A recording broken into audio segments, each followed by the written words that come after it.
I'm Jeroen van Meij, and welcome to my lecture series on computer and network security. In this 8th lecture, I will talk about different application layer security aspects. In the first video, we'll focus on how to securely transmit email over the internet. And before talking about how to securely transmit email, let's review the internet email architecture. In this architecture, a message user agent, or MUA, will transmit email on behalf of the user. This could be, for example, an email client or an online email web application. The email is submitted towards the mail submission agent, or MSA, using the SMTP protocol. The MSA will then forward the email to a message transfer agent, or MTA, also using SMTP, to forward it towards the destination. The message may be forwarded between different MTAs until finally arriving to the mail delivery agent, or MDA. The MDA will then store the message in the message store until the time it is retrieved by the message user agent that represents the recipient of the email. Retrieval of email is done using, for example, the IMAP or POP protocol. An email message is generally written using the multipurpose internet mail extensions, or MIME format. On the right, you can see an example of this format, and it contains several header fields that specify, for example, who transmitted the email, to who it is intended, what is the subject, which version of MIME is used, and what is the type of content. Subsequently, the actual content of the email is listed. The content can be of different types, which you can see on the left in the table. For example, it could be plain text, rich text format. It could be a multi-part message consisting of multiple different types of content. And it could be images, videos, audio, application, and so on. By default, MIME does not provide any security. This means that I could easily change the source or destination email address in an email message. This is not authenticated in any way. And I have a question related to this. Which security mechanism would be best suited to combat emails sent with such a forged sending address or a spoofed sending domain? Is it the use of encryption algorithms, message authentication codes, or digital signatures? And let's take a look at the answer. The correct answer is digital signatures, because if I digitally sign a message, the receiver can verify that the message indeed originated from me. Obviously, also encryption and message authentication codes could prevent an attacker from changing the source email address after the email has been transmitted. However, it cannot prevent someone from pretending to be someone else when creating the message before encrypting it. This table gives an overview of all the types of threats that exist against email and how to mitigate them. For example, digital signatures not only help to combat forged email addresses or use of spoofed sending domains, but also allow overcoming the sending of unauthorized emails from, for example, a botnet. Additionally, email modification or disclosure of sensitive information can be prevented using end-to-end encryption. Finally, other problems that might occur in email security are sending of unsolicited bulk email, such as spam emails, or DDoS attacks against enterprise email servers. And a variety of mechanisms have been proposed to combat security threats against email. Examples include Start TLS, which is an extension of the SMTP protocol to provide digital signatures and encryption with TLS over SMTP. SMIME and PGP, which provide digital signatures and encryption of the entire email message transferred within SMTP. Also DNS extensions like DNSSEC or DANE, and a variety of others. Used ones, however, are SMIME and PGP, and those are the ones I will discuss in this video. An SMIME or Secure MIME is a security extension of the MIME format of email messages. It is fully compatible with MIME and it has been standardized in a variety of IETF RFCs. Moreover, it provides three main security functions as well as compatibility with email clients.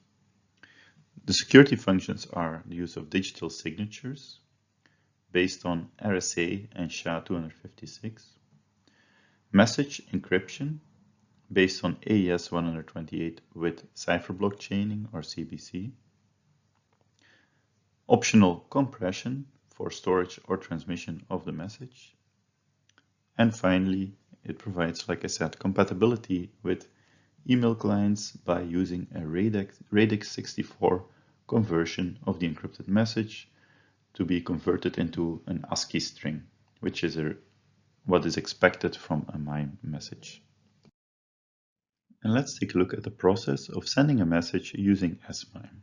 The figure here shows a simplified version of this process. We start with the message, which is an email message in MIME format, which is first signed using RSA SHA-256.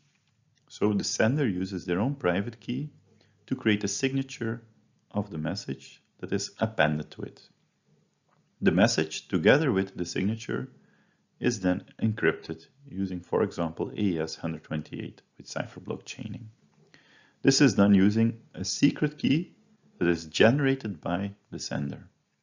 So the sender generates a secret key, encrypts the message, which is this part, and then uses the public key of the receiver, which can be retrieved from, for example, a public key certificate, to encrypt this one-time key.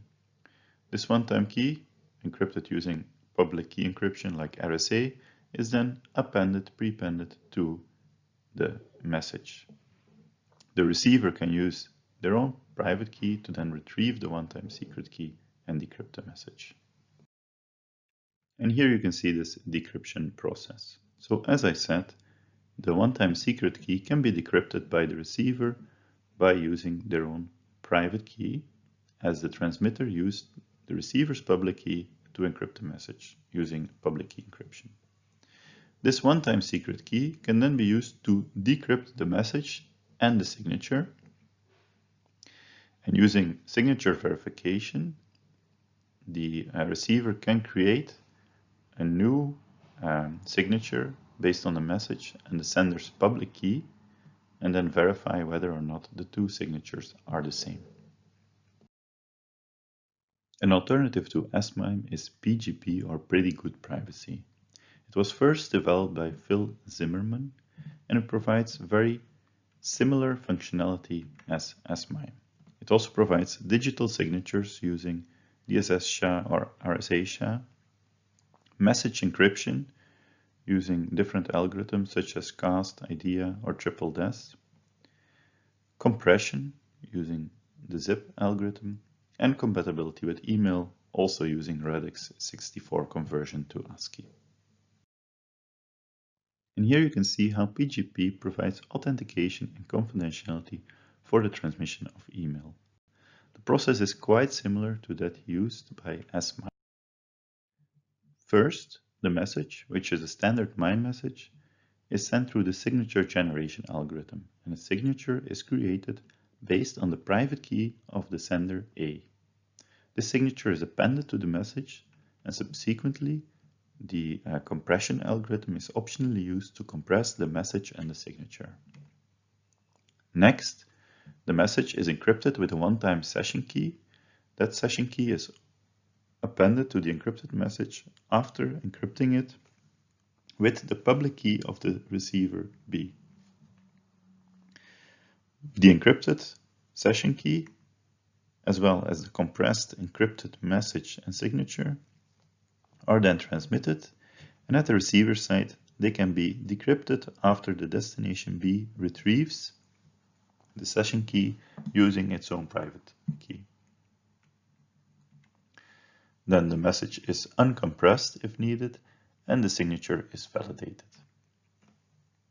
As you can see, the steps in this process are very similar to those in S/MIME. You may wonder why PGP performs compression after signature generation but before encryption. Well, there are several reasons for this. It is performed after signature generation because then the signature is based on the uncompressed message, and only the uncompressed message needs to be stored to validate the signature afterwards. It is not possible to actually dynamically regenerate the compressed message to validate the signature in case the signature is created on the compressed message, because the zip algorithm is non-deterministic and recompressing the same plain text may result in a different compressed message. Why is compression done before encryption? Well, because compression will remove some of the frequency information embedded in the plain text and therefore will improve security, as frequency attacks will become harder to perform. From what I've shown up to now, S/MIME and PGP are very similar. They provide similar functionality and work in a similar way. However, there are some key differences. First of all is in the certification of the public keys. S/MIME uses the traditional X509 public key certificates and certification authorities to certify public keys. PGP uses another method where users generate their own public-private key pairs, and trust is gained by signing them by someone else already trusted by the recipient, a so-called web of trust. Moreover, key distribution is also different. In S/MIME, the public key together with the public key certificate is attached to the message, so the receiver can easily retrieve the public key of the sender and verify it based on the certificate. In PGP, distribution of keys is the responsibility of the user, and they are often posted on TLS-protected websites that host a large database of PGP keys. So here lies the main difference between the two methods, namely in how public keys are created, verified, and distributed. However, NIST recommends the use of S/MIME over PGP as they put more trust in the certification authority system over the web of trust. A reason to use the web of trust system is to avoid a centralized authority, third party that needs to be trusted, in this case the certification authorities. Finally, let's take a closer look at how the PGP web of trust works. It relies on self-signed certificates that can in turn be signed by your circle of trusted friends. This creates a web of people that trust each other indirectly. So let's say I have my own public key with a set of public key signatures as well as my own private key. Using my private key, I can certify the public key of my friends. My friends can use their private key to certify my public key. Anyone can verify these signatures using the public key of the people that signed them. My friends also have a circle of friends and can certify their public keys.